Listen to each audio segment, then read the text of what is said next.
মৰমৰ দশম শ্ৰেণীৰ ছাত্ৰ ছাত্ৰীসকল ইতিমধ্যে এক্সাৰসাইজ 3.3 কোৱেশ্চন নম্বৰ 1 টো মই তোমালোকক বুজাই দিছো আজি কোৱেশ্চন নম্বৰ 2 টো মই বুজাই দিবলৈ চেষ্টা কৰিম আচ্ছা কি আছে তোমালোকৰ 2x + 3y = 11 আৰু 2x - 4y = -2 সমাধান কৰা ইয়াৰ পৰা m ৰ মান উলিওৱা যাতে y = mx + 3 তেন্তে আমাৰ সমীকৰণ দুটা আছে গতি এই দুটাৰ পৰা আমাক কি কৰিব লাগে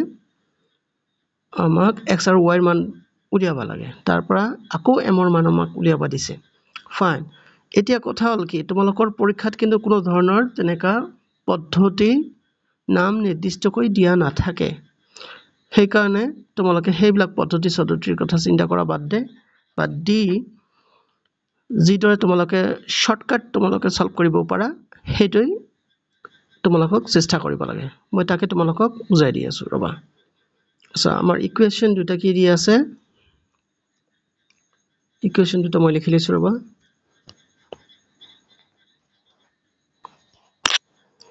question number 2 solution দিয়াৰ পিছত তোমালোকে লিখিবা ডাইৰেক্ট তোমালোকে মুখতে লিখিবা মই এনেকৈ দিছো প্ৰদত্ত সমীকৰণ দুটা হল এনেকৈ লিখিবা 2x + 3y = 11 এটা নাম্বার 1 দিলা আৰু কি আছে তোমালোকৰ 2x - 4y = -2 আছে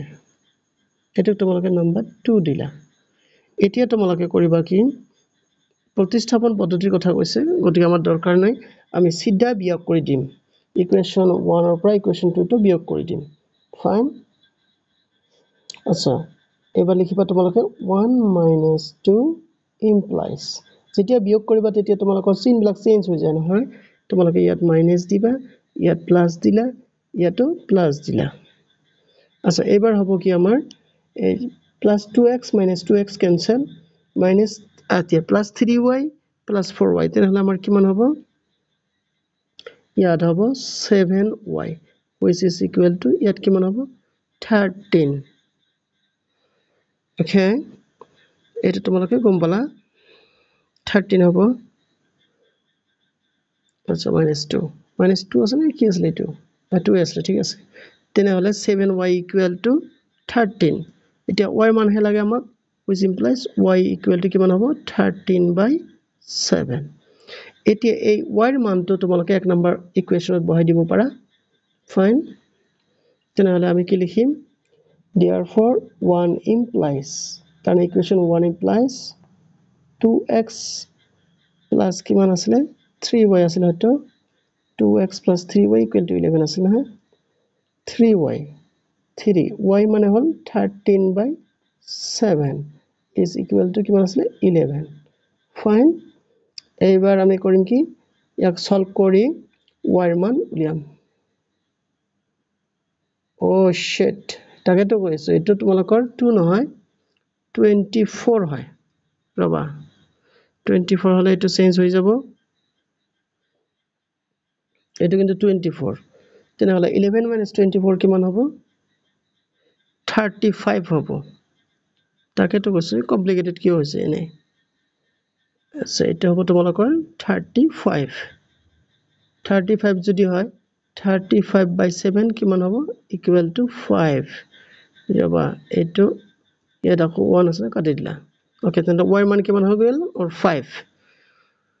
y মান 5 যেহেতু গতিকে ইয়াত আমি 5 বহাম ফাইন ইয়াত 5 বহাম গল which implies 2x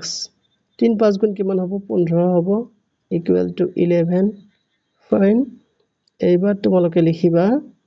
which again implies 2x = 11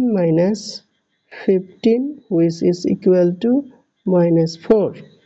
এইবাৰ তোমালোকে ইয়াতে কাটিব পাৰা 2 2s are 4 মাইনাস আছে মাইনাস লগাই দিলা which implies x = -2 তেনেহলে আমাৰ কি হল x ৰ মান -2 আৰু y ৰ মান 5 পালো আমি হয়নে এতিয়া আকৌ লিখিলা নহয় y equal to mx plus কিমান আছিল c আছিল নেকি নে কিবা আছিল mx plus 3 mx plus 3 লিখিলা okay 3 এটা 3 বুলি লিখি দিবা 3 এবাৰ লিখা therefore 3 implies so y মান কিমান পালা 5 m ৰ মান আমাক উলিয়াব লাগে x ৰ মান হল আমাৰ -2 plus 3 এতিয়া আমি কৰিম কি which again implies 5 is equal to -2 into m -2m হব হয়নে plus 3 আচ্ছা এইবাৰ তোমালোকে কৰিবা কি 3 কিফালে আনিলে okay 5 minus 3 is equal to -2m which implies 2 is equal to -2m next তোমালোকে কৰিবা কি কাটাকাটি কৰিবা 2 2 1 is 2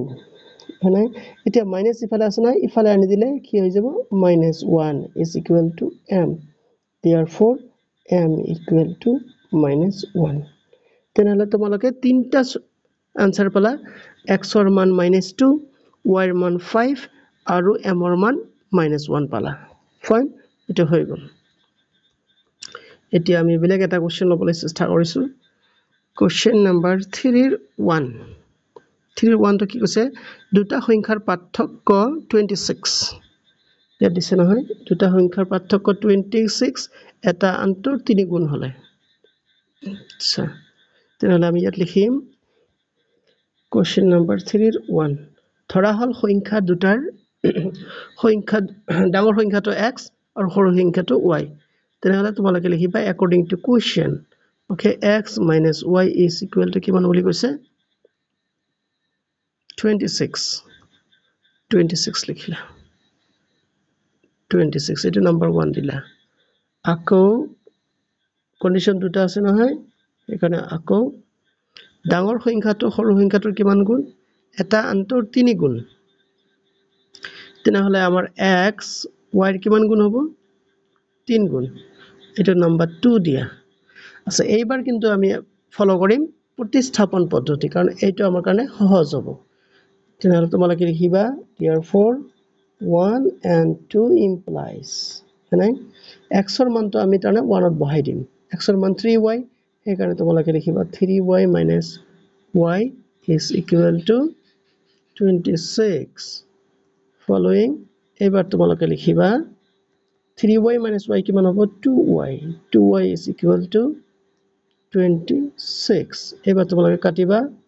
2 13s are 26 তেনেহলে আমাৰ y ৰ মান কিমান হৈ গল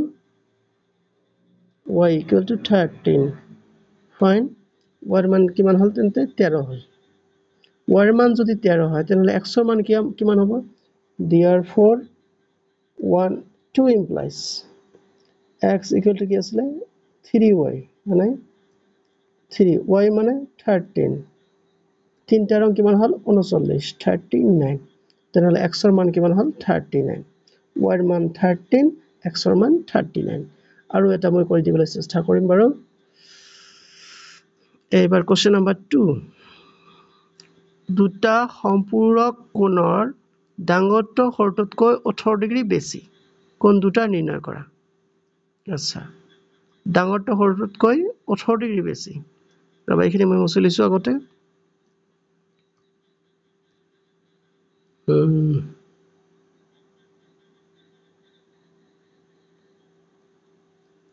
ফাইন এতিয়া লিখা কোশ্চেন নাম্বাৰ 3 কাৰ 3 টু 3 3 কিন্তু দেই ধৰা হল কোণ দুটা ধৰা হল ডাঙৰ কোণটো x আৰু সৰু কোণটো y তেনেহলে according to question তোমালোকে লিখিবা x plus y সম্পূৰক কোণ হলে সম্পূৰক কোণ দুটাৰ যোগফল কিমান হয় 180 ডিগ্ৰী এটা লিখিলা নাম্বাৰ 1 দিলা আৰু কন্ডিশন কি আছে কি ডাঙৰ কোণটো সৰু কোণটোতকৈ কিমান বেছি কৈছে 18 ডিগ্ৰী বেছি তেনেহলে তোমালোকে এবাৰ লিখিবা আচ্ছা y plus 18 এই ডাঙৰ কোণটো সৰু কোণটোতকৈ 18 ডিগ্ৰী বেছি এতিয়া ইয়াক নাম্বাৰ 2 দিবা আচ্ছা এইবাৰো কিন্তু আমি প্ৰতিস্থাপন পদ্ধতি ব্যৱহাৰ কৰিম কাৰণ এইটো ইয়াত ৰেডি হৈ আছে সেই কাৰণে তোমালোকে পৰীক্ষাত যিটো পদ্ধতি একদম ৰেডিমেড হৈ থাকে সেইটো পদ্ধতি ফলো আপ কৰিবা তোমালোকে আচ্ছা therefore এবাৰ লিখিবা 1 and 2 implies হয়নে আচ্ছা x ৰ মানটো আমি ইয়াত কি পেলো y plus 18 হয়নে তেনে আমি এক নম্বৰত এইটো লিখিম y plus 18 আৰু plus y আছে নহয় y equal to কিমান আছিল 180 ডিগ্ৰী ফাইন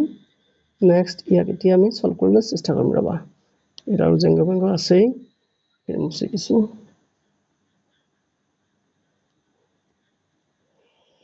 ফাইন নেক্সট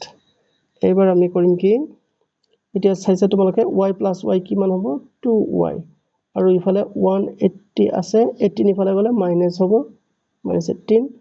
আৰু এইটো which implies again 2y equal to 180 minus 18 কিমান হ'ব এইটো তোমালোকৰ হ'ব ইয়াত থাকিব 2 ইয়াত থাকিল 8 নহয় এইটো প্ৰমাণ বাদ গল তাৰপিছত 7 minus 1 6 162 এতিয়া তোমালোকে হেৰি কৰা কাটাকাটি কৰা 2 দি আচ্ছা 2 8 গুণ 16 2 1 গুণ 2 ফাইন তাহলে কি পালা তোমালোকে y equal to 81 y এর মান যদি 81 হয় তাহলে x এর মান কিমান হবে আমাক উলিয়াব লাগে ফাইন আচ্ছা কত বহাম আমি 2 বহাম therefore